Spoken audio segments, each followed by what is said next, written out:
Ang mga hindi kapani-paniwalang bagay ay nagaganap sa Ninoy Aquino International Airport.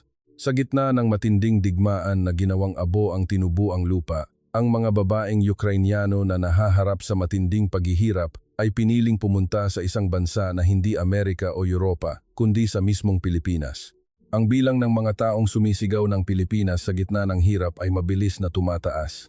Ikinukwento na kahit sa gitna ng kakulangan at pagkawala ng kuryente, nagpapatakbo pa rin sila ng mga generator para manood ng mga teleseryeng Pilipino at nagsisindi ng kandila sa madidilim na silid para mag-aral ng wikang Filipino. Hindi ito nagkataon lamang.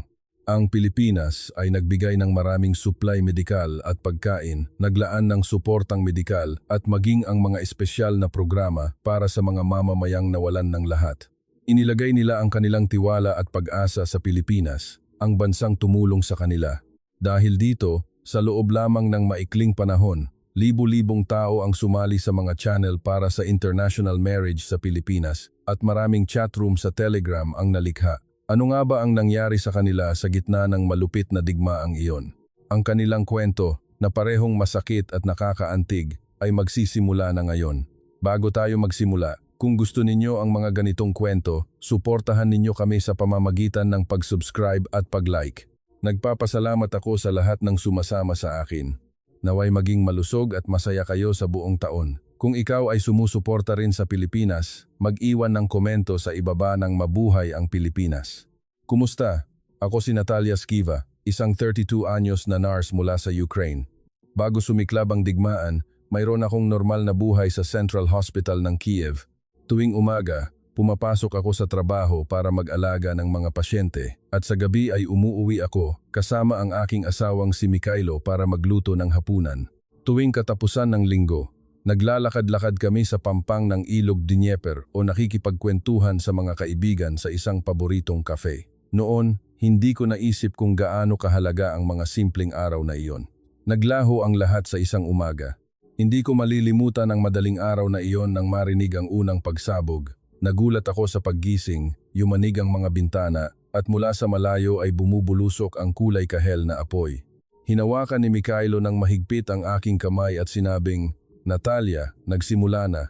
Ang kinatatakutan natin ay dumating na." Ang ospital ay mabilis na naging larangan ng digmaan. Ang mga sugatan ay patuloy na dumarating at pabalik-balik kami sa operating room at emergency room nang walang tulog. Ang mga batang naliligo sa dugo. Ang mga batang sundalong nawalan ng binti, ang mga matatandang nakaupo ng tulala dahil sa pagkawala ng pamilya, bawat mukha ay nakaukit sa aking puso, mga peklat na hindi na maghihilom. Isang buwan matapos magsimula ang digmaan, nakatanggap si Mikhailo ng utos na magserbisyo. Babalik ako agad, hindi magtatagal ang digmaang ito. Iyon ang mga huling salita niya sa akin. Ngunit makalipas ang 3 buwan, nakatanggap ako ng balita na nawawala ang kanyang unit. Ang dalawang salitang iyon, nawawala, ay bumalot sa buong buhay ko. Gabi-gabi ay nakakaranas ako ng bangungot. Napapanaginipan ko si Mikhailo na tinatawag ang pangalan ko sa isang lugar na hindi ko mahanap. Pagkagising ko, basang-basa ng luha ang aking unan at natatakot na akong matulog ulit.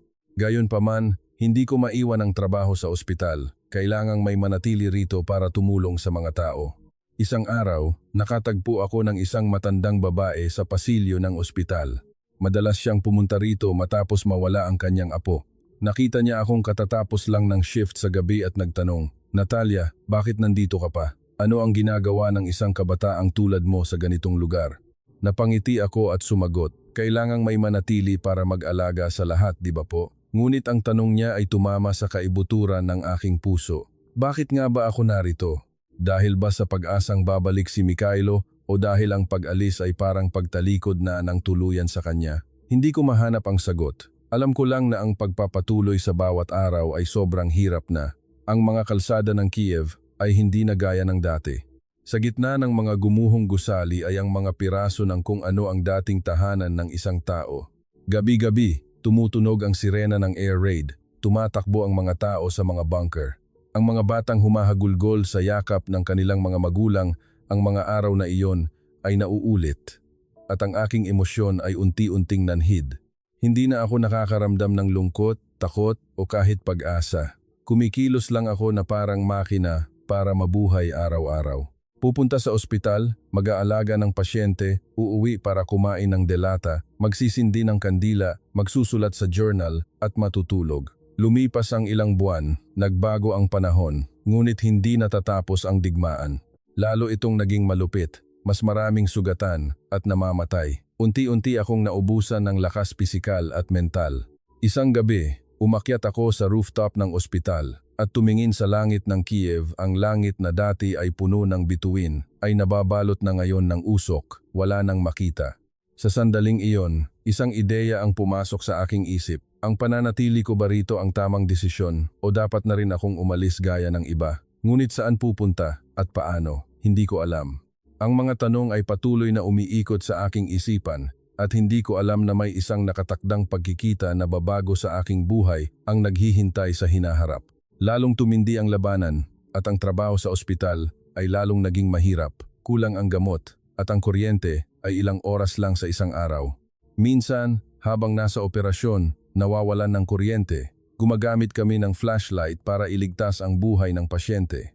Ang sitwasyong iyon ay paulit-ulit hanggang sa umabot ako sa aking limitasyon. Isang araw, tinawag ako ng direktor ng ospital. Natalia, kailangan ng tulong medikal sa evacuation camp sa labas ng lungsod. Maaari mo bang tulungan sila sa loob ng isang linggo? Tumango ako. Ang isang bagong kapaligiran, kahit pansamantala lang, ay maaaring makabuti sa akin. Kinabukasan, nag-impake ako ng ilang kagamitang medikal at damit sa isang maliit na bag at tumuloy sa evacuation camp. Ang kampo ay matatagpuan mga isang oras na biyahe mula sa Kiev. Pagdating ko roon, bumungad sa akin ang walang katapusang hilera ng mga tolda at ang mga pagod na mukha ng mga tao. Ang mga bata ay naglalaro sa maalikabok na lupa habang ang mga babae ay nakapila para makatanggap ng pagkain. Ang namamahala sa kampo, si Alexander, ay sinalubong ako. Miss Natalia, mabuti at dumating ka. Walang doktor dito, maraming taong naghihirap. Dinala niya ako sa isang pansamantalang medikal na tolda. Sa loob, maraming pasyente ang naghihintay. Isang matandang umuubo, isang batang nilalagnat, isang binatang pilay dahil sa sugat. Sinimulan ko agad ang aking trabaho. Naging abala ako sa paggamot hanggang sa dumilim. Nagdala si Alexander ng simpleng hapunan, isang lata ng sopas at isang pirasong tinapay. Nagpasalamat ako at tinanggap ito. Ang mas nakakapagod kaysa sa gutom ay ang mga desperadong mukha ng mga tao. Pagkatapos kumain, lumabas ako ng tolda at isang babae ang lumapit sa akin. Miss, maaari mo bang tingnan ang anak ko? Ilang araw na siyang inuubo. Sumunod ako sa kanya sa loob ng tolda. Sa maliit na tolda, isang batang babae na mga 7 taong gulang ang nakahiga. Maputla ang mukha at tuwing humihinga ay may tunog na parang sumisipol sa kanyang dibdib. Ginamit ko ang stethoscope para suriin ang kanyang baga. Bronchitis. Huwag kayong mag-alala, magre-reseta ako ng antibiotic, gagaling din siya sa loob ng ilang araw. Umiiyak sa tuwa ang babae at hinawakan ang aking kamay. Salamat, maraming salamat talaga. Umalis ako sa tolda at nagpatuloy sa pag-aalaga ng ibang pasyente. Pagkalipas ng ilang oras, nakita ko ang isang grupo ng mga babae na nagtitipon. Nakaupo sila sa paligid ng maliit na apoy at may pinag-uusapan. Dahil mausisa, dahan-dahan akong lumapit. Talaga bang makakarating tayo sa Pilipinas? Narinig niyo ba? Ang mga lalaking Pilipino ay napakataas magpahalaga sa pamilya. Doon, walang digmaan, ligtas pa. Ang Pilipinas ay kumuha ng aking atensyon. Bakit Pilipinas? Hindi Amerika, hindi Europa. Lumapit ako at nagtanong, pasensya na, tungkol ba sa Pilipinas ang pinag-uusapan nyo? Nagulat sila ng kaunti, ngunit may nagsalita, oo, ganoon nga, nangangarap kaming makapunta sa Pilipinas. Naupo ako sa tabi nila. Pilipinas? Bakit Pilipinas? Isang middle-aged na babae ang sumagot. Ang Pilipinas ay dumaan din sa digmaan gaya natin. Bumangon sila mula sa pagiging wasak na bansa at ngayon, isa na iyon sa pinakaligtas na lugar sa mundo. Idinagdag pa ng isa, bukod pa rito, ang mga Pilipino ay napakahalaga sa komunidad. Narinig ko na may kultura silang magsakripisyo para sa pamilya. Tumahimik ako sandali. Sa gitna ng digmaan, ang mga desperadong taong ito ay tinitingnan ang Pilipinas bilang isang pag-asa. Hindi ko alam kung gaano katotoo ang pag-asang iyon, ngunit ang kanilang mga mata ay seryosong-seryoso. Kaya, paano kayo makakapunta sa Pilipinas? Bago pa man ang aking tanong, kinuha ng isang dalaga ang kanyang telepono at ipinakita sa akin.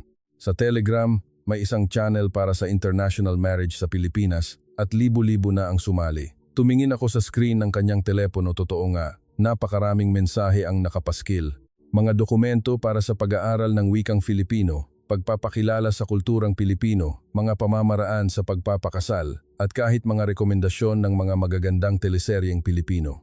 Tingnan mo ito, ang mga babaeng Ukrainyano na nakapunta na sa Pilipinas ay nagbabahagi ng impormasyon kung aling kumpanya ang maayos, saang rehiyon ang madaling tirahan, lahat sila ay ibinabahagi. Nagulat ako lalo, hindi ito isang simpleng panaginip. Sila ay mga taong tunay na nagpaplano at naghahanda.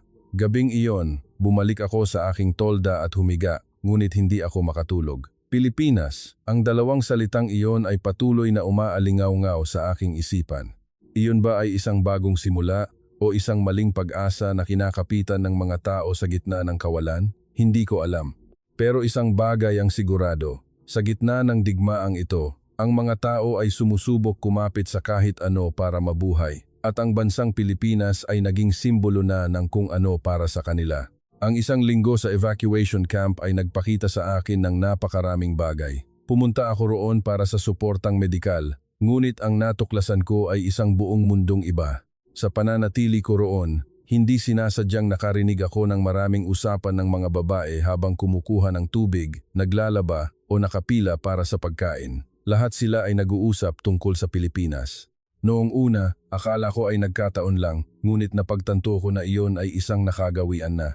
Isang hapon, habang ako ay nag-obserba sa loob ng medikal na tolda, narinig ko ang usapan ng dalawang babae sa katabing tolda. Marina, chinek mo na ba ang channel na iyon? May bagong impormasyon. Oo, nakita ko na. May isang lalaking Pilipino sa Laguna na naghahanap ng asawang Ukrainyano. Ano ang edad? 45 anyos. May isang sakahan siya. Sabi niya tatanggapin niya pati ang dalawa kong anak. Ang kamay ko na may hawak na stethoscope ay tumigil. Hindi ito chismis. Nagpapalitan sila ng mga konkretong impormasyon. Pagkatapos kong suriin ang pasyente, lumapit ako sa dalawang babae. Pasensya na, narinig ko ang usapan nyo. Mukhang alam na alam nyo ang tungkol sa Pilipinas ah. Naguluhan ng kaunti ang dalawa pero ngumiti ang isa.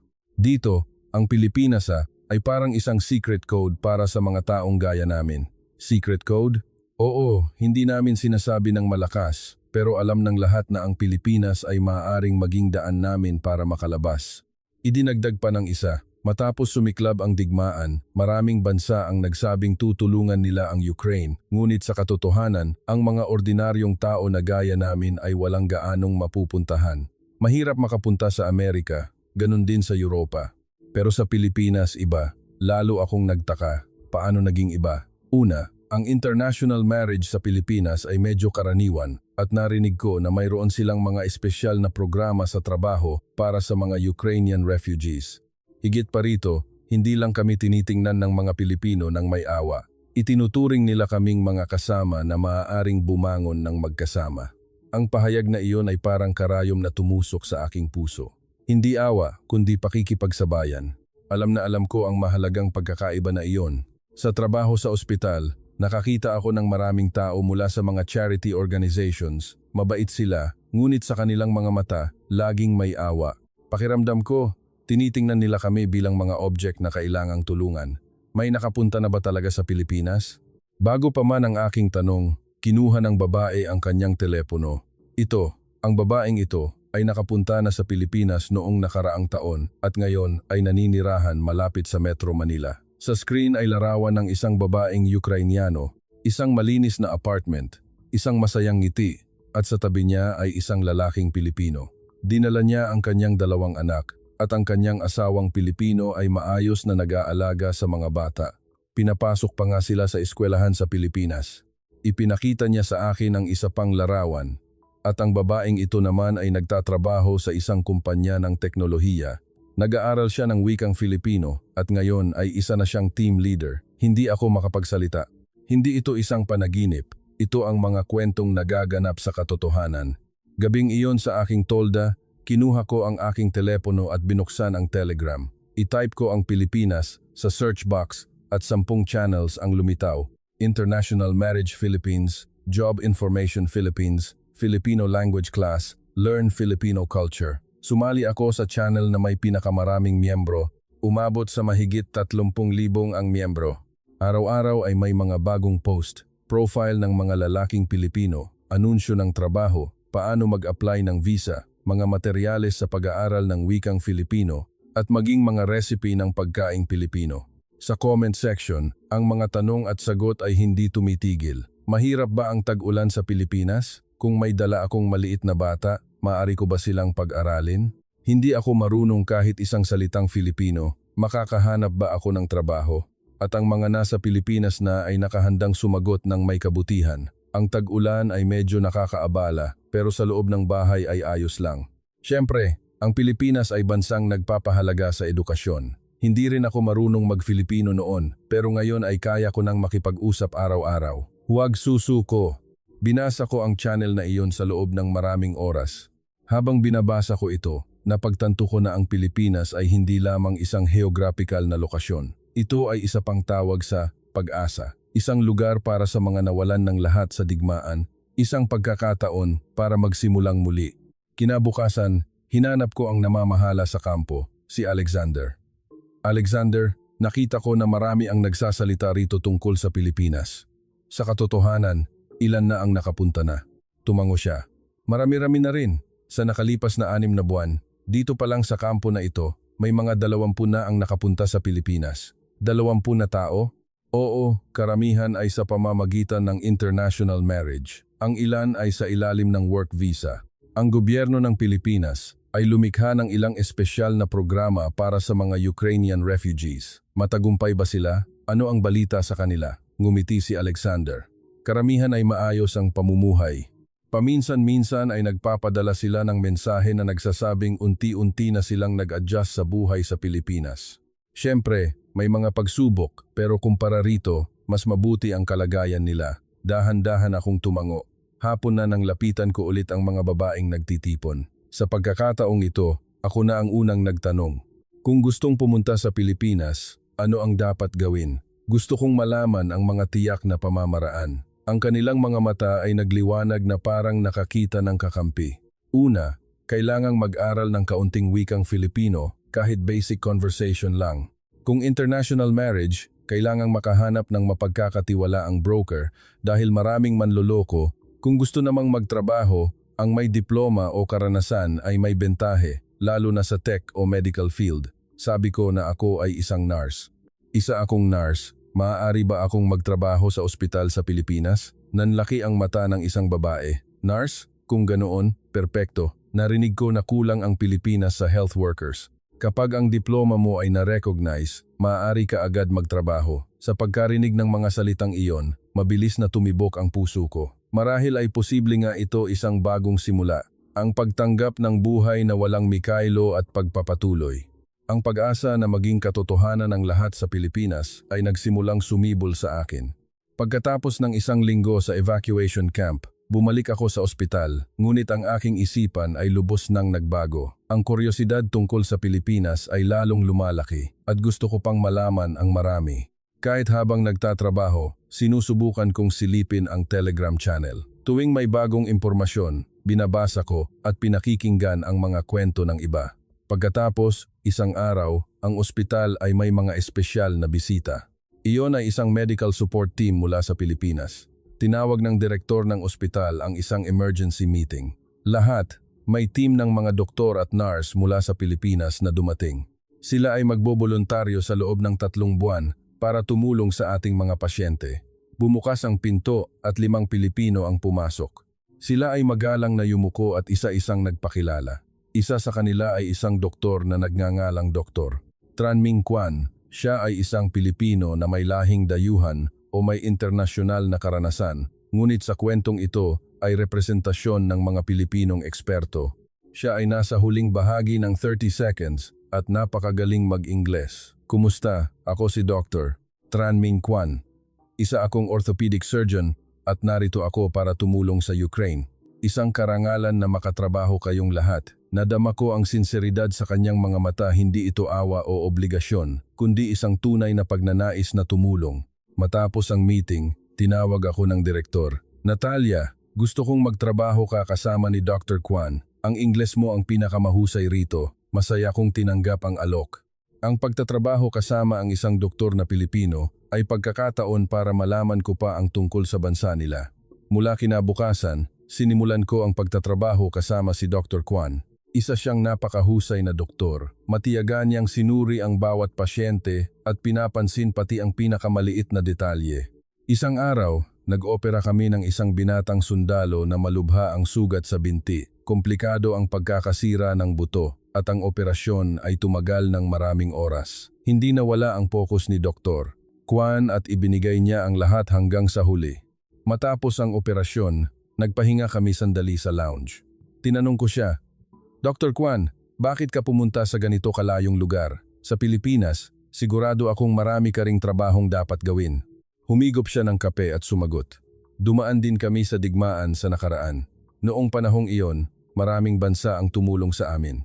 Ngayon, naisip ko na oras na para tulungan namin ang iba. Pero noon yon, ngayon ang Pilipinas ay isang maunlad na bansa na. Umiling si Dr. Kwan. Hindi namin kailanman nakakalimutan ang mga mahihirap na araw na iyon, kaya lalo naming nararamdaman na dapat kaming tumulong. Ang mga salita niya ay tumatak sa aking puso. Ang mga Pilipino ay hindi nakakalimot sa nakaraan at laging sumusubok na suklian ang tulong na natanggap nila. Alam ko kung gaano kahalaga ang pusong iyon. Ilang araw ang lumipas, nag-alok si Dr. Kwan. Natalia, gusto mo bang sumama sa akin sa Eastern Region para sa medical mission? Narinig ko na kailangan din ng maraming tulong doon. Pumayag ako ng walang pag-aalinlangan. Sa totoo lang, may isa pa akong dahilan. Mausisa ako tungkol sa kwento ng nayon sa silangan na narinig ko sa evacuation camp ang nayon na sinasabing nagpapatakbo ng generator para manood ng mga teleseryeng Pilipino.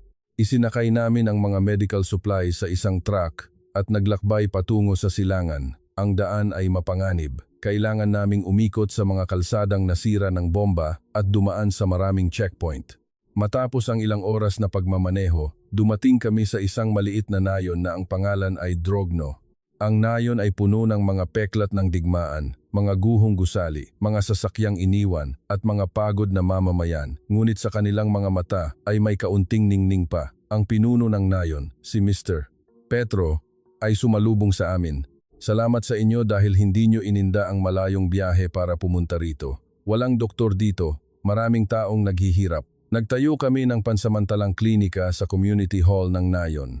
Hindi nagtagal, mahaba na ang pila ng mga pasyente, mga matatanda, bata, mga sugatan. Nagtrabaho kami ng hindi humihinto. Nang lumubog ang araw, inanyayahan kami ni Mr. Petro para sa hapunan. Walang gaanong pagkain, pero sabay-sabay tayong kumain. Pumunta kami sa communal dining hall ng nayon. Doon, may mga 20 mamamayan ang nagtitipon. Matapos ang simpleng hapunan, ang lahat ay nagtipon sa harap ng telebisyon sa isang sulok. Nagulat ako sa isang lugar na walang kuryente. Mayroon silang telebisyon. Tumawa si Mr. Petro at nagpaliwanag. Nagpapatakbo kami ng generator araw-araw. Nakakapanood kami ng mga 2 oras. Iyon lang ang kaisa-isang kasiyahan ng buong nayon. Binuksan niya ang switch ng generator at sumindi ang telebisyon. Tiningnan ko ng mabuti ang telebisyon, isa itong lumang modelo. Ngunit ang logo ng isang sikat na tatak mula sa Japan ay malinaw pa rin. Ilang taon na ang telebisyong iyan? Mahigit 20 taon na. Binili ko ito noong kabataan ko pa. 20 taon at gumagana pa rin. Ang mga mata ni Mr. Petro ay nagningning. Hindi pa nasisira kahit minsan. Kahit noong gumuho ang kalahati ng bahay dahil sa bomba, ang TV na ito ay buo pa rin. Idinagdag ng isang matandang babae sa tabi. Ang gawa ng mga Asyano, matibay talaga. Kahit mahirap kami, kahit sa gitna ng digmaan, hindi ito nasisira. Lubos akong naantig sa mga salitang iyon.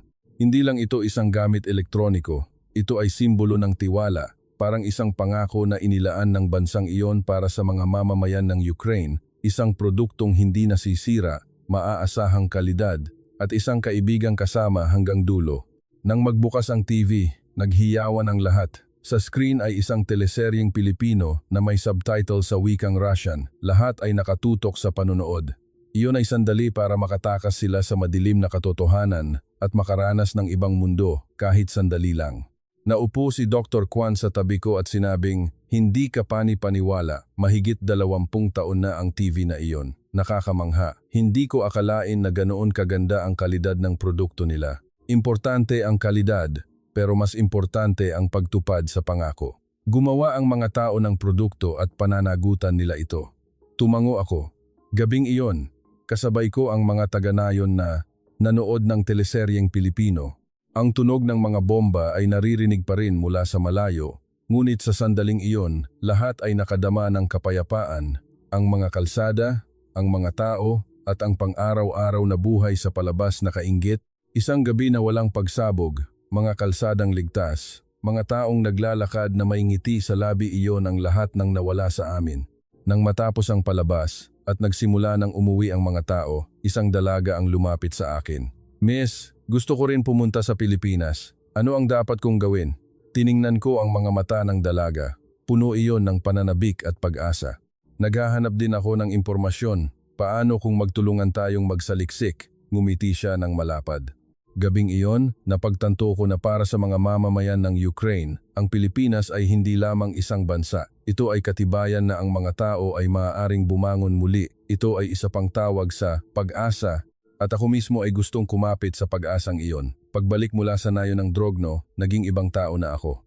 Ang kuryosidad tungkol sa Pilipinas ay halos naging isang obsesyon, at ang pag-check sa Telegram channel gabi-gabi ay naging nakagawian ko na.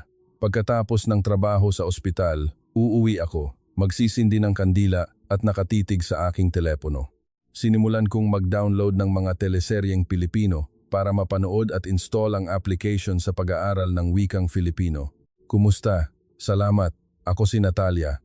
Inulit ko nang may pautal-utal na pagbigkas. Unti-unting nag-aaral ng wikang Filipino. Siyempre, hindi madali. Ang linguistika ay lubos na naiiba sa Ukrainian o Russian, ngunit hindi ako sumuko. Naniniwala ako na kung mag-aaral ako ng kaunti araw-araw, isang araw ay magagawa ko ito. Isang araw, sa break sa ospital, nagtanong ang katrabaho kong si Irina, "Natalia, ano ang ginagawa mo nitong mga nakaraang araw? Palagi kang nakatitig sa telepono mo." Nag-aalinlangan ako sandali bago sabihin ang totoo. "Nag-aaral ako ng wikang Filipino." "Filipino? Bakit?" "Plano kong pumunta sa Pilipinas." Nanlaki ang mata ni Irina. "Talaga? Nahawa ka rin sa fever na iyon?" Hindi naman eksaktong fever, pero seryoso akong nag-iisip. Naupo si Irina sa tabi ko. Narinig ko rin na ang pagpunta sa Pilipinas ay sikat ngayon sa mga babaeng Ukrainyano, pero nurse ka at kailangan ka rin dito. Bakit mo gustong umalis? Bumuntong hininga ako. Dito, araw-araw kamatayan lang ang nakikita ko, walang pag-asa, pero ang Pilipinas ay iba. Sa tingin ko, doon ay maaaring magkaroon ng bagong simula. Hinawakan ni Irina ang kamay ko. Naiintindihan kita.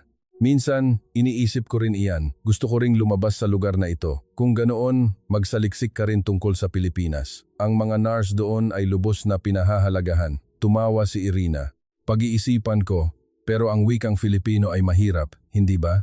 Mahirap, oo, pero hindi imposible. Mag-aral lang ng kaunti araw-araw. Mula noon, si Irina ay nagsimula na ring mag-aral ng Filipino kasama ko. Sa oras ng break, nagbabatian kami ng kumusta at kung minsan ay nagtatawanan dahil sa sobrang pautal-utal naming pagbigkas. Ngunit ang oras na iyon ay masaya. Nakatulong ito sa amin para pansamantalang makatakas sa pasanin ng digmaan. Isang gabi, muli akong pumunta sa refugee center sa labas ng Kiev. Narinig ko na may grupo roon na nanonood ng teleseryeng Pilipino. Pagdating sa center, nakakita ako ng mga 20 babae na nagtitipon sa isang silid-aralan. Gumagamit sila ng maliit na projector para palabasin ang palabas sa pader. Tahimik akong naupo sa likod. Sa screen ay ang mga kalsada ng Pilipinas, mga malinis na kalsada, maliwanag na poste ng ilaw, at mga babaeng naglalakad ng mag-isa kahit gabi na. Ang eksenang iyon lang ay nakakagulat na. Sa Ukraine, ito ay hindi kapani-paniwala. Ang mga bida sa palabas ay nakikipagkwentuhan sa mga kaibigan sa cafe, nagtatrabaho sa ospital, at kumakain ng hapunan kasama ang pamilya, isang buhay na napaka-normal. Ngunit para sa amin, iyon ay mga eksenang nasa panaginip lang. Nang matapos ang palabas, nagsalita ang isang babae. Ang ospital na iyon ay napakalinis, malayo sa ospital natin. Idinagdag naman ng isa, at ang kuryente, laging meron. Ganon din ang tubig. Dito, hindi natin alam kung kailan mawawalan.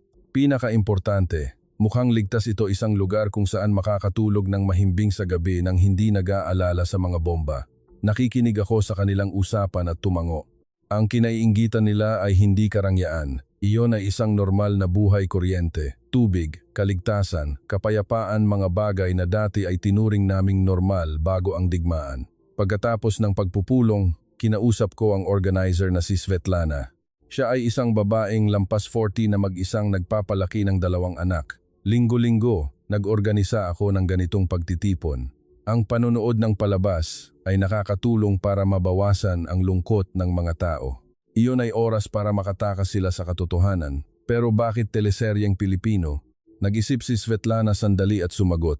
Ang palabas ng Amerika ay masyadong magarbo, malayo sa amin. Ang palabas ng Europa ay madilim. Pero ang palabas ng Pilipinas ay iba. Nararamdaman ko na dumaan din sila sa hirap pero nakabangon sila. Sa palabas, ang kahalagahan ng pamilya, espiritu ng komunidad, at pagtutulungan ay malinaw na naipakikita. Iyan ang mga bagay na nawala sa amin matapos ang digmaan. Ang lahat ay sarili lang ang iniisip, pero sa Pilipinas, hindi kahit sa palabas, buhay pa rin ang kultura ng pagtutulungan. Lubos akong nakiramay sa kanyang sinabi. Tama iyon.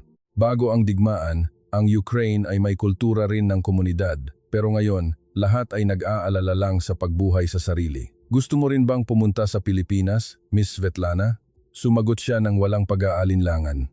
Siyempre, gusto kong lumaki ang mga anak ko na nakakarinig ng tunog ng bell sa paaralan imbes na tunog ng bomba.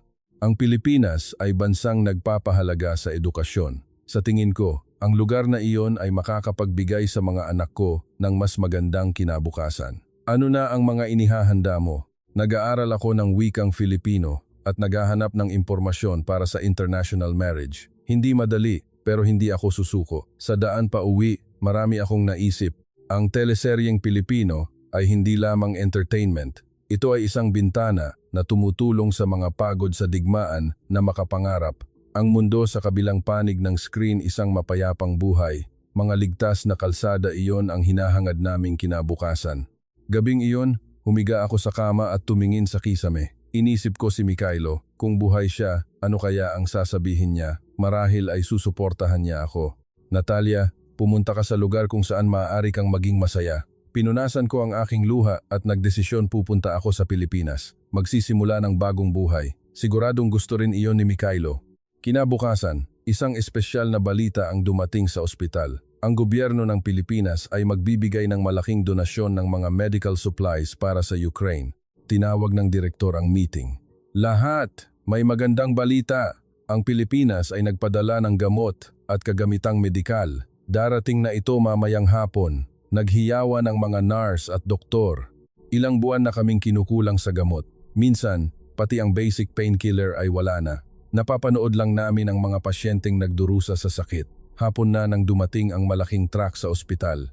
Nakatambak sa truck ang mga kahon na may nakasulat na wikang Filipino. Si Dr. Tran Min Kwan ang nag-translate para sa amin. Nandito ang antibiotics, painkillers, antiseptic at surgical tools. Ito ay mula sa gobyerno ng Pilipinas at mga pribadong organisasyon na nag-ambagan. Binuksan namin ang mga kahon at namangha lahat ay bago, maganda ang kalidad at malayo pa ang expiration date. Isang nurse ang napaiyak. Ngayon, maaari na nating gamutin ang mga pasyente ng disente, sabi ni Dr. Kwan. Hindi nakakalimot ang mga mamamayang Pilipino sa Ukraine. Magkakaroon pa ng mga susunod na tulong. Ang mga salita niya ay nagpainit sa aking puso. Ang Pilipinas ay hindi lang tumutulong sa salita, ipinakita nila ito sa gawa. Ilang araw ang lumipas, muli akong sumama kay Dr. Kwan sa Eastern Region para ipamahagi ang medical supplies na galing sa Pilipinas. Pagdating sa nayon ng Drogno, sinalubong kami ng mga mamamayan. Masayang sinabi ni Mr. Petro, "Salamat sa pagbalik nyo. Ano ang dala nyo ngayon?" Ibinaba ni Dr. Kwan ang mga kahon mula sa truck. Ito ay gamot at pagkain mula sa Pilipinas. Paghatian nyo na. Napaluha ang mga mata ni Mr. Petro. Hindi talaga tayo nakalimutan ng Pilipinas. Ipinamahagi namin ang mga gamit sa community hall. Ang mga matanda ay tumanggap ng gamot. Ang mga bata ay bitamina. Ang mga nanay ay gatas at diaper. Hindi napigilan ng mga nanay ang kanilang luha. Isang batang ina ang lumapit sa akin. "Miss, Pakiabot ang mensahe sa mga mamamayang Pilipino na lubos kaming nagpapasalamat. Ang mga gamit na ito ay nagligtas sa buhay ng aking anak. Hinawakan ko ang kanyang kamay. Ipapaabot ko, siguradong sigurado. Pagkatapos ng pamamahagi, nakakita ako ng kakaibang eksena sa isang sulok ng nayon. Ilang kabataan ang may hawak na telepono at seryosong nanonood ng kung ano. Lumapit ako at nakita kong nag-aaral sila ng wikang Filipino. Nag-aaral din ba kayo ng Filipino? Tumingala ang isang binata. Opo, naghahanda kami para magtrabaho sa Pilipinas. Magtrabaho? Opo, narinig namin na ang gobyerno ng Pilipinas ay may special employment program para sa mga Ukrainian refugees. Naghahanap sila ng mga tao sa tech at construction field. Idinagdag naman ng isa akong programmer, plano kong mag-apply sa isang tech company sa Pilipinas. Sabi nila, kailangan lang marunong ng kaunting Filipino. May pagkakataon na nagulat ako. Hindi lang pala international marriage, mayroon din palang landas patungo sa Pilipinas sa pamamagitan ng trabaho. Saan nyo natututunan ang Filipino? Online sa Telegram, maraming free classes. Ang mga Ukrainyano na nasa Pilipinas ay nagboboluntaryo para turuan kami. Nadama ko ang pag-asa. Ang pagpunta sa Pilipinas ay hindi isang panaginip, kundi isang realidad. Kung maghahanda at magsisikap, lubos na posibleng makapunta roon. Gabing iyon, nakasalo ko sa hapunan si Dr. Kwan sa Community Hall. Ang hapunan ay simple, pero ang puso ko ay mainit. Pagkatapos kumain, tinanong ko siya, Dr. Kwan, marami bang Ukrainian refugees sa Pilipinas? Dumarami na. Noong una ay kakaunti lang, pero ngayon ay may daan-daan na. Karamihan ay maayos ang adjustment. Ano ang karaniwan nilang ginagawa? Napaka-diverse. May nagtatrabaho sa mga kumpanyang Pilipino, may nagbubukas ng restaurant, may nagtuturo ng Russian sa eskwelahan. Tinanggap din sila ng maayos ng mga Pilipino. Kung ganoon, ang isang nurse na gaya ko, makakapagtrabaho ba? Tumingin ng direkta si Dr. Kwan sa aking mga mata. Siyempre, kulang ang Pilipinas sa health workers. Kapag ang diploma mo ay na-recognize, maaari ka agad magtrabaho. Interesado ka ba? Nag-alinlangan ako sandali at sinabing totoo. Opo, seryoso akong nag-iisip. Magandang opsyon niyan. Tutulungan kita. Ibibigay ko sa iyo ang impormasyon at contact address na kailangan mo. Sa sandaling iyon, bumilis ang tibok ng puso ko. Posible nga ito ang daan patungo sa Pilipinas ay nagbubukas sa aking harapan. Sa daan pauwi sa Kyiv, tumingin ako sa bintana at naisip, ang Pilipinas ay hindi lamang nagbibigay ng material na tulong sa Ukraine, nagtanim sila ng pag-asa. Binigyan nila kami ng tiwala na kaya naming bumangon muli at gusto ko ring kumapit sa pag-asang iyon. Gusto kong tanggapin ang buhay na wala si Mikhailo at magsimulang muli sa Pilipinas. Gabing iyon, humiga ako sa kama at binuksan ang application sa pag-aaral ng wikang Filipino. Ako ay nurse, gusto kong magtrabaho sa Pilipinas, gusto kong magsimula ng bagong buhay. Inulit ko ng may pautal-utal na pagbigkas. Unti-unti kong binubuo ang aking kinabukasan, isang kinabukasan na may pangalang Pilipinas. Ilang araw bago bumalik si Dr. Tran Minh Kwan sa Pilipinas, nagbigay siya ng espesyal na mungkahi. Natalia, sa Universidad ng Kyiv, may isang propesor na eksperto sa Philippine Studies. Dapat mo siyang puntahan. Ang kaalaman tungkol sa kasaysayan at kultura ng Pilipinas ay makakatulong ng malaki. Masaya akong pumayag. Gusto ko pang malaman ang marami tungkol sa Pilipinas. Ilang araw ang lumipas, hinanap ko ang Universidad ng Kyiv. Kahit ang isang bahagi ng gusali ay nasira dahil sa digmaan, nagpapatuloy pa rin ang mga klase. Ang opisina ni Prof. Mykola Petrenko ay nasa dulo ng ikatlong palapag. Kumatok ako at isang propesor na mahigit 60 anyos ang nagbukas. Ikaw ba si Natalia? Nakatanggap ako ng komunikasyon mula kay Dr. Kwan. Pasok ka. Ang opisina ay puno ng mga libro. Ang buong pader ay mga bookshelf at sa mesa ay nakatumpok din ang mga libro. Sa dami, marami rito ang tungkol sa Pilipinas. Maupo ka. Gusto mo ba ng tsaa? Hindi na po. Salamat Prof. Sa oras nyo. Naupo ang propesor at sinabing, sabi ni Dr. Kwan, nag-iisip kang pumunta sa Pilipinas. May tanong ka ba tungkol sa bansang iyon? Nag-isip ako sandali at nagtanong, Professor, bakit maraming Ukrainyano ang interesado sa Pilipinas? Bakit hindi Amerika o Europa? Ngumiti si Professor Mykola. Magandang tanong. Ang sagot ay nasa kasaysayan. Kinuha niya ang isang lumang album mula sa shelf. Tingnan mo ito. Nang buksan ang album, lumitaw ang mga itim at puting larawan. Isang wasak na lungsod, mga gumuhong gusali, mga batang gutom. Mukhang-mukha ito ng Ukraine ngayon. Ito ang Maynila matapos ang 1945, napigil ang hininga ko. Ito ang Maynila? Oo, ang digmaan sa Pilipinas ay tumagal ng ilang taon, isang trahedya ng nasyon. Nang matapos ang digmaan, ang Pilipinas ay halos wasak na wasak. Kinuha ng propesor ang isa pang dokumento. Noong 1950s, ang GDP per capita ng Pilipinas ay isa sa pinakamababa sa mundo, pero ngayon, sila ay isa sa pinakamabilis lumagong ekonomiya sa mundo. Isang himala na naganap sa loob ng kulang na 50 taon. Binuksan ng propesor ang computer at ipinakita sa akin ang mga larawan ng modernong Metro Manila, mga skyscraper, malilinis na kalsada, makukulay na ilaw lubos na naiiba sa mga larawan matapos ang digmaan. Paano nagkaroon ng ganoong pagbabago? Sumagot si Professor Micola na may seryosong mukha. Maraming dahilan, pero ang pinakamahalaga ay 3. Una, investment sa edukasyon. Ang mga Pilipino, kahit matapos ang digmaan, ay hindi sumuko sa edukasyon. Ang mga magulang, kahit magutom, ay pinapapasok pa rin ang mga anak sa eskwelahan. Tumango ako. Pangalawa, espiritu ng komunidad. Ang mga Pilipino ay nagpapahalaga sa konsepto ng bayanihan o pagtutulungan. Inuna nila ang pag-unlad ng komunidad kaysa sa tagumpay ng sarili, kaya nagawa nilang bumangon ng magkasama. Tumigil ang propesor sandali at nagpatuloy. Pangatlo, isang malinaw na national vision. Ang Pilipinas, kahit nasa kaguluhan, ay bumuo ng long-term plan. Alam nila kung saan patungo at nakatuon ang lahat ng resources para sa direksyong iyon. Ninamnam ko ang mga salitang iyon. Edukasyon, espiritu ng komunidad, malinaw na vision iyon ang mga bagay na kulang sa Ukraine. Prof, ano ang pinakamalaking pagkakaiba ng Ukraine at Pilipinas? Ang mukha ng propesor ay dumilim. Nakakalungkot, pero matapos ang 30 taong kalayaan, hindi pa tayo nakakabuo ng tunay na national vision. Ang political instability at hidwaan ay nakakahadlang sa pag-unlad. Pero siguro ang Pilipinas ay may mga ganoong problema rin.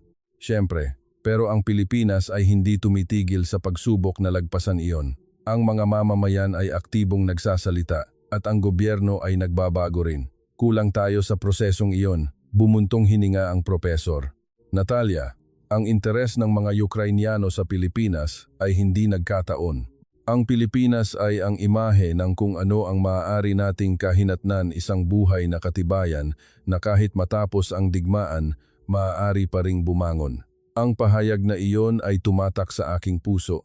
Ang Pilipinas ay hindi lamang isang maunlad na bansa. Ito ay isang bansang dumaan sa sakit gaya ng sa amin, ngunit may mga ibang piniling desisyon. Prof, paano pinapanatili ng mga Pilipino ang alaala ng digmaan? Hindi nila iyon nakakalimutan. Sa pamamagitan ng mga museo, monumento at programa sa edukasyon, ipinapasa nila ito sa susunod na henerasyon. Pero hindi sila nagkukulong sa nakaraan. Ginagawa nilang motibasyon ang sakit na iyon para umunlad. Kung ganoon, magagawa rin ba iyon ng Ukraine? Tumingin ng direkta sa aking mga mata ang propesor.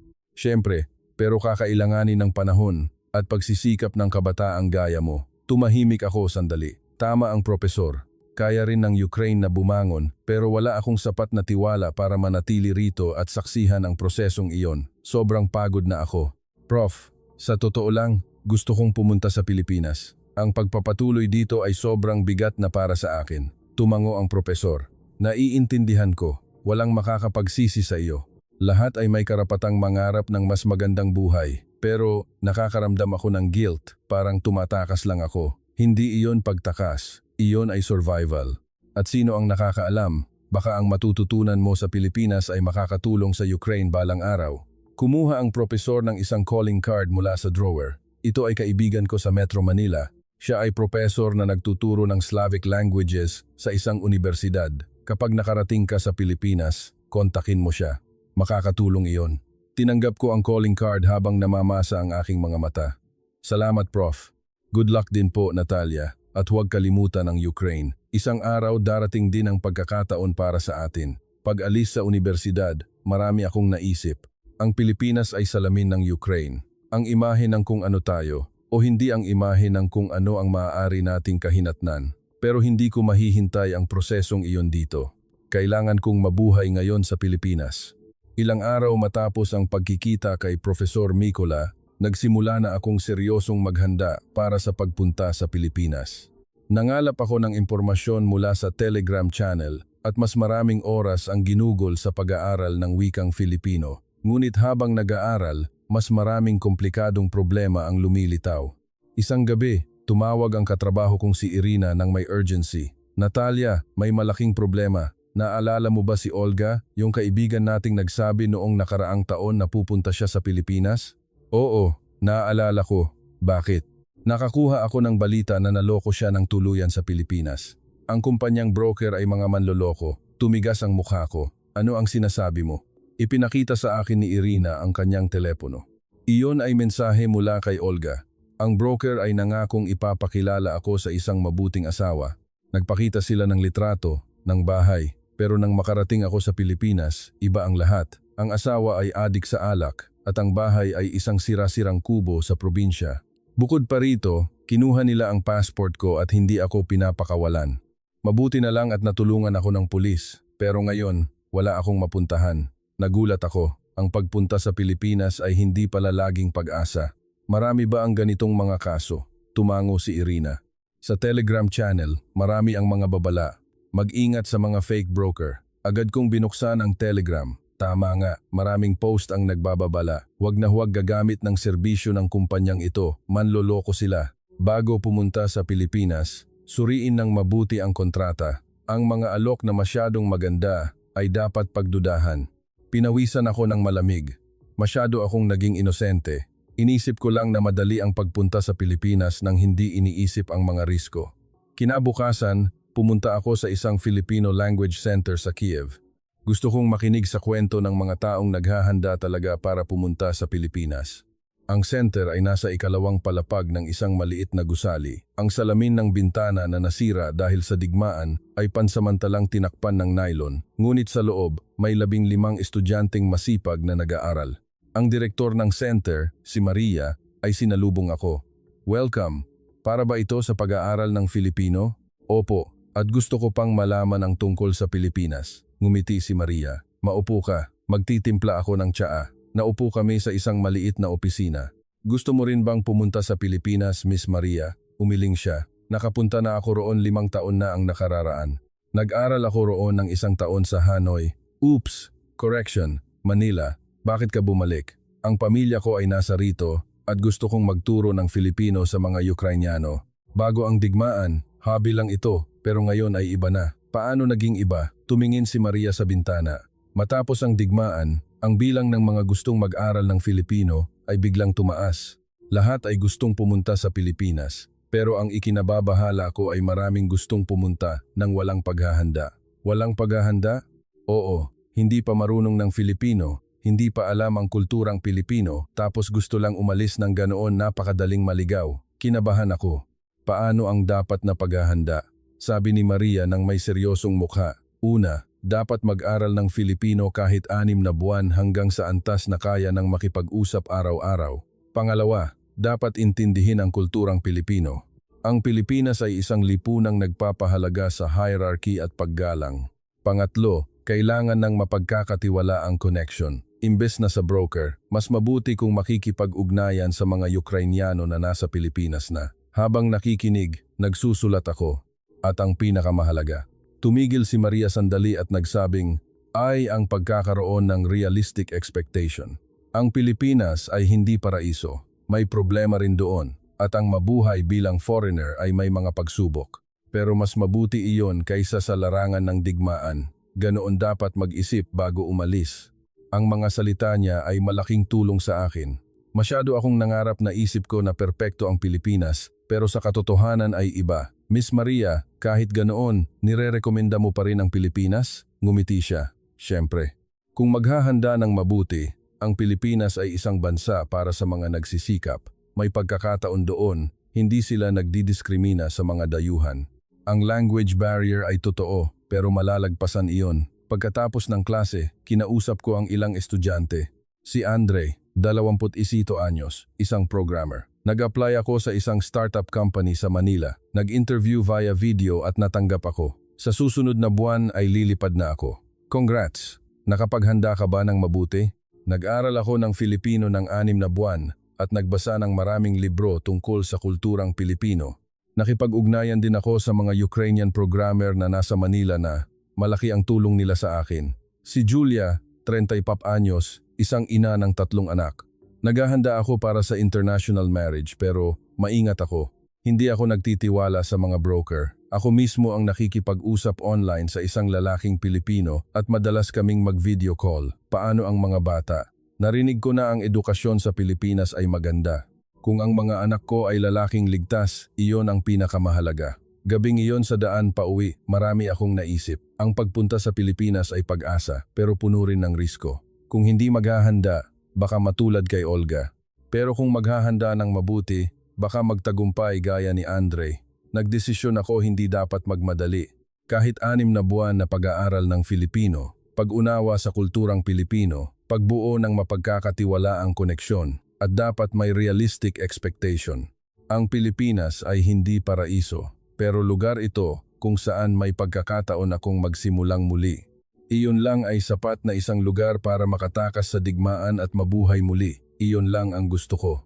Mula noon, naghanda ako para sa pagpunta sa Pilipinas ng mas maingat. Opisyal akong nag-enroll sa Filipino Center ni Maria at nag-aaral 3 beses sa isang linggo. Ang pagtatrabaho sa ospital at pag-aaral ay hindi madali, pero hindi ako sumuko.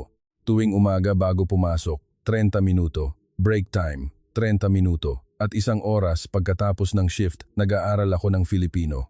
Noong una, pati ang alpabeto ay kakaiba. Pero pagkalipas ng ilang buwan, nakakabasa na ako ng kaunti.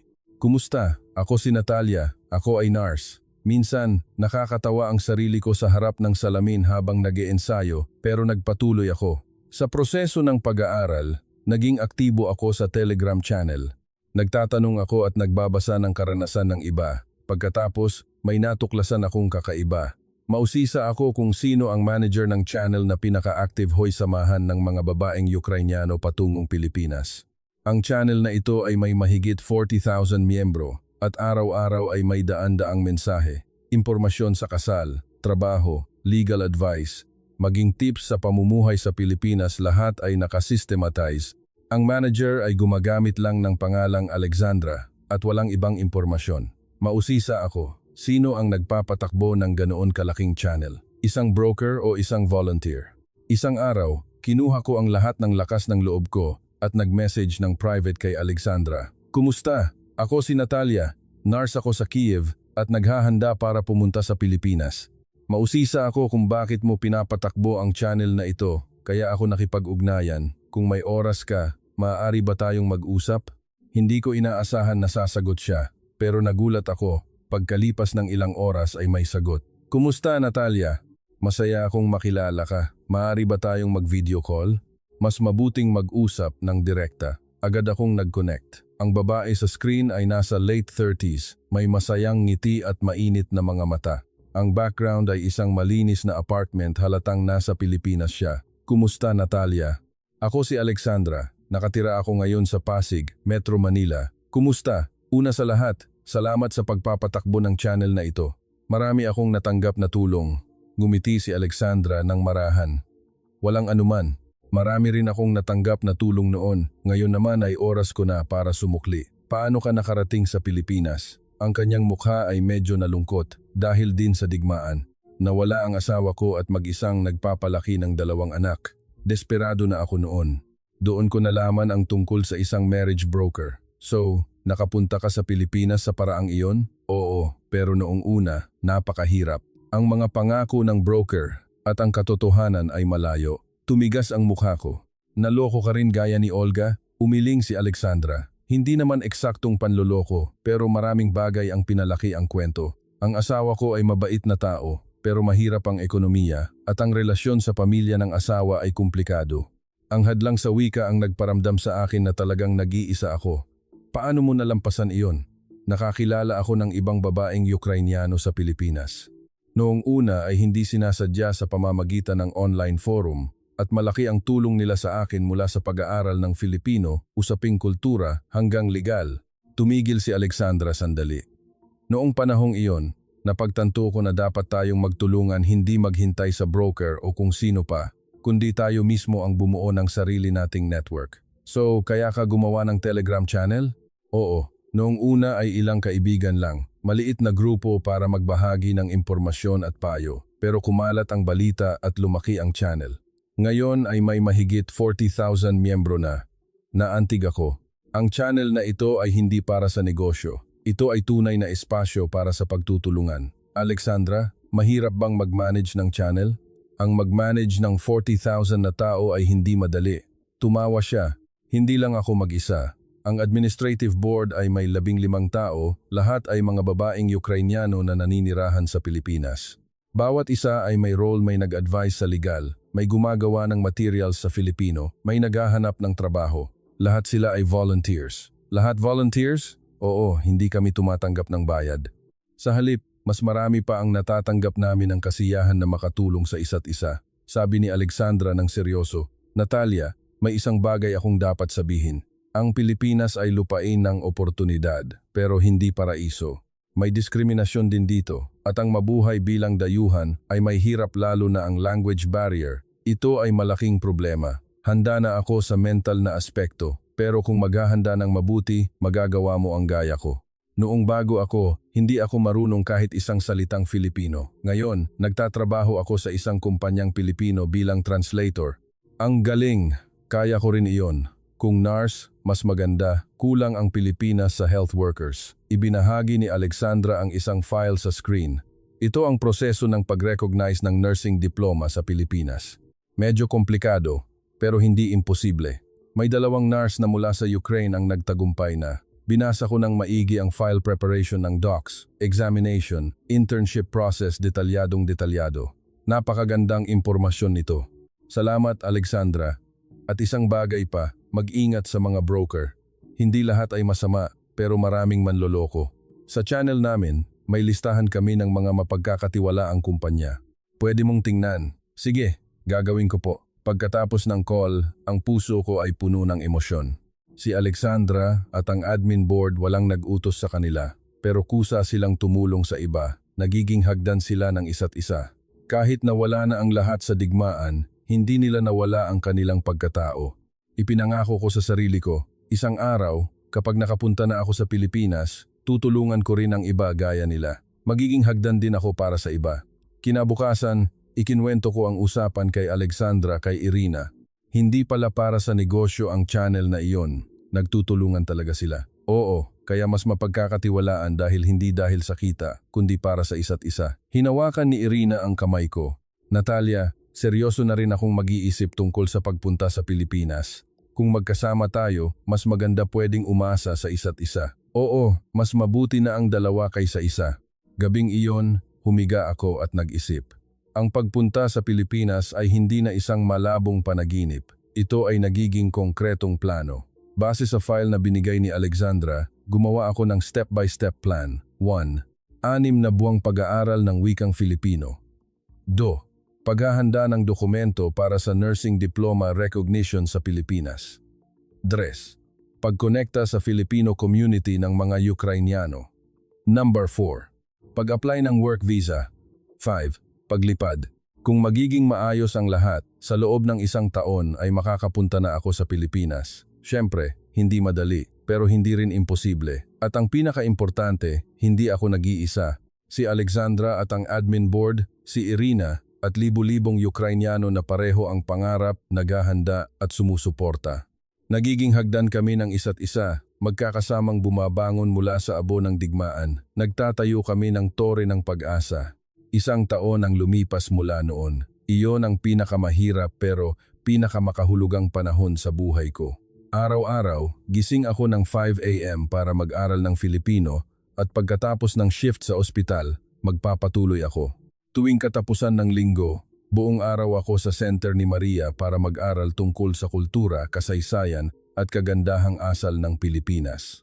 Noong una, lahat ay sobrang hirap na gusto ko nang sumuko, pero dahil sa suporta ni Alexandra at ng komunidad sa Telegram, nakapagpatuloy ako. Natalia, mahusay ang ginagawa mo, huwag susuko. Noong una ay ganun din ako, pero kapag nagpatuloy ka, magagawa mo rin. Libu-libong mensahe ng suporta ang nagpalakas sa akin. 6 na buwan ang lumipas. Nakuha ko ang Certificate of Filipino Language Proficiency Level 3 antas na kayang makipag-usap araw-araw. Hindi man perpekto, pero sapat na para makipag-usap. At dahil sa tulong ni Dr. Tran Ming Kwan, nakakonekta ako sa isang university hospital sa Metro Manila. Ang ospital na iyon ay may program para sa pag-recruit ng foreign nurses at priority nila ang mga Ukrainian refugees. Naghanda ako ng docs at sumailalim sa video interview nang nanginginig ang puso. Nagpakilala ako sa wikang Filipino, ipinaliwanag ang karanasan ko at ang dahilan kung bakit ko gustong magtrabaho sa Pilipinas. May 8 taon akong karanasan sa Central Hospital ng Kiev.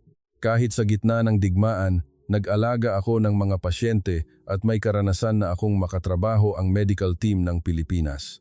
Gusto kong magsimula ng bagong buhay sa Pilipinas at gamitin ang karanasan ko para tumulong sa mga pasyente. Seryosong nakinig ang interview board sa kwento ko. Pagkalipas ng 1 linggo, natanggap ako. Nang araw na iyon, umakyat ako sa rooftop ng ospital, tumingin sa langit at umiyak. Iyon ay mga luha ng kaligayahan. Sa wakas, ang bagong simula ay naging posible na. Nakatanggap din si Irina ng balita mula sa isang ospital sa Pilipinas sa parehong panahon. Nagdesisyon kaming magkasamang aalis. Sa paghahanda, marami akong naisip tungkol kay Mikhailo. Sa harap ng kanyang puntod, sinabi ko, "Mikhailo, papunta na ako sa Pilipinas para magsimulang muli. Hindi kita nakalimutan. Kailangan ko lang magpatuloy mabuhay." Naniniwala akong gusto mo rin iyon. Ihip ng hangin ang gumalaw sa mga dahon, parang sumasagot si Mikhailo. "Punta ka na, Natalia. Mabuhay ka ng masaya. Ang pagpapaalam sa mga katrabaho ay mahirap din. Natalia, pagdating mo sa Pilipinas, huwag mong kalimutang makipag-ugnayan. At kapag bumangon na ang Ukraine, bumalik ka rito. Siyempre, hindi ko makakalimutan. Isang araw bago ang lipad, nag-iwan ako ng huling mensahe sa Telegram. Lahat, bukas ay pupunta na ako sa Pilipinas." Sa loob ng 1 taon, marami akong natanggap na tulong. Salamat kay Alexandra at sa admin board. Pagdating ko sa Pilipinas, gusto ko ring makapag-ambag sa komunidad na ito. Sa mga naghahanda, huwag susuko, magagawa nyo rin iyan. Daan-daang komento ang naiwan. "Congrats! Safe travels!" Ako rin, pupunta na rin sa lalong madaling panahon. "Natalia, binigyan mo kami ng lakas ng loob. Maging masaya ka sa Pilipinas." At sa wakas, dumating ang araw na iyon. Agosto 2025, kami ni Irina ay umalis ng Kiev sakay ng eroplano patungong Ninoy Aquino International Airport. Nang lumipad ang eroplano, tumingin ako sa bintana. Ang lupain ng Ukraine ay unti-unting lumiliit. Ang lupain na puno ng peklat ng digmaan, pero iyon pa rin ang aking bayan. Pumatak ang luha ko, pero wala akong pinagsisihan. Paalam Ukraine, isang araw ay magkikita tayo muli. Ang biyahe ay 11 oras. Sa loob ng panahong iyon, binasa ko ulit ang textbook sa Filipino at nanood ng documentary tungkol sa Pilipinas. Kinakabahan at excited sa wakas, makakarating na ako sa bansang pinapangarap ko. Nang lumapag ang eroplano sa Ninoy Aquino International Airport, mabilis na tumibok ang puso ko. Tumingin ako sa bintana, isang malinis na airport. Maayos na pasilidad. Ang tagpong nakita ko lang sa palabas ay nagaganap na sa harapan ko. Matapos ang immigration at pagkuha ng bagahe, nakita ko si Alexandra na naghihintay. "Natalia, Irina, welcome." Niyakap namin ang isa't isa at umiyak. Kahit hindi pa kami nagkikita ng personal, pakiramdam namin ay magkakapamilya na kami. "Alexandra, salamat talaga. Salamat sa iyo kaya ako nakapunta rito. Walang anuman. Ngayon pa lang ang umpisa. Sabay-sabay tayong magsikap." Paglabas ng airport, huminga ako ng malalim. Ang hangin ng Pilipinas iyon ay malinis na hangin, hindi amoy usok ng digmaan. Narinig ko ang ingay ng sasakyan at tawanan ng mga tao, hindi tunog ng bomba. Iminaneho ni Alexandra ang sasakyan patungo sa aming titirhan. Ang tanawin ng Metro Manila sa bintana ay napakaganda, mga skyscraper, malilinis na kalsada at mga taong naglalakad ng payapa gaya ng nasa palabas. "Natalia, nakikita mo ba ang Pasig River? Maraming tao ang nag-exercise at nagde-date doon. Napakapayapa, hindi ka pani-paniwala." Pagdating sa tinutuluyan, tumingin ako sa paligid. Iyon ay maliit na silid, pero malinis at cozy. Ang kuryente ay laging meron, ganun din ang tubig, at mabilis ang internet, mga bagay na hindi maisip sa Ukraine. Sabi ni Irina, "Dito, hindi na natin kailangang mag-alala sa mga bomba sa gabi, di ba?" "Oo, matulog na lang tayo." Tumingin kami sa isa't isa. tumawa at pagkatapos ay umiyak. Ang gaan ng pakiramdam dahil sa wakas ay nakarating na sa ligtas na lugar. Ang excitement para sa bagong simula at ang lungkot dahil sa pag-iwan sa bayan, lahat ng emosyon ay naghalo. Gabing iyon, binuksan ko ang bintana at pinanood ang Metro Manila sa gabi, mga kumukutitap na ilaw, mga tahimik na kalsada, isang mapayapang gabi. Ito ang buhay na pinapangarap ko. Nakahiga sa kama, binuksan ko ang Telegram. Pinost ni Alexandra ang litrato namin pagdating sa channel. Natalia at Irina, dumating na ng ligtas. I-congratulate natin sila para sa bagong simula. Libu-libong like at comment ang naiwan. Congrats! Ako rin ay susunod na. Salamat sa pagbibigay sa amin ng pag-asa. Binasa ko ang bawat komento at pumatak ang luha ko. Hindi ito ang journey ko lang. Ito ay journey na pinapangarap ng libu-libong tao, sabay-sabay na naghahanda at sumusuporta. At nangako ako sa sarili ko, i-a-adjust ko ang buhay ko rito, at sa hinaharap, tutulungan ko ang iba, gaya ni Alexandra. Magiging hagdan din ako para sa iba. Sa labas, sumisikat na ang araw, ang unang umaga ko sa Pilipinas. Iniwan ko na ang dilim ng digmaan at humakbang patungo sa liwanag ng pag-asa. Mikhailo, dumating na ako ng ligtas. Mamumuhay ako ng mabuti rito. At isang araw, kapag bumangon na ang Ukraine, ibabahagi ko ang mga natutunan ko. Isinara ko ang bintana, humiga sa kama, at sa unang pagkakataon ay nakatulog ng walang tunog ng bomba. Pilipinas, isang bansang malayo, pero ngayon ay ito na ang pinakamalapit kong kinabukasan. Kayo, mga tao sa malayo, ang naging pinakamalapit na pag-asa namin. Salamat sa inyo, mga Pilipino. Kamusta ang kwento ni Natalia? Sa gitna ng abo ng digmaan, isang babae ang hindi nawalan ng pag-asa at buong tapang na pinili ang bagong simula, at ang bansang Pilipinas ay malawak na nagbukas ng bisig para tanggapin siya. Ang kwentong ito ay hindi lang tungkol sa paglipat ng individual. Ito ay kwento ng magandang pagkakaisa ng mga taong nawalan ng lahat sa digmaan, nagtutulungan para bumangon. At sa sentro ng kwentong iyon ay ang Pilipinas, isang bansang may karanasan sa pagbangon mula sa abo. 50 taon na ang nakalilipas at ngayon ay nagbibigay ng pag-asa sa mamamayan ng ibang nasyon. Tayo ay mga mamamayan ng isang bansang Pilipinas na dapat nating ipagmalaki. Kung gusto nyo ang kwentong ito, suportahan nyo kami sa pamamagitan ng pag-subscribe at pag-like. Salamat. Ito ang Chinat Vietnam. Note: ang text ay gumamit ng Chert Viet bilang pangalan. Ipapalit ko ito sa Tatak Pinoy, ang nagpapakilala ng mga kwentong nakakaantig mula sa iba't ibang panig ng mundo.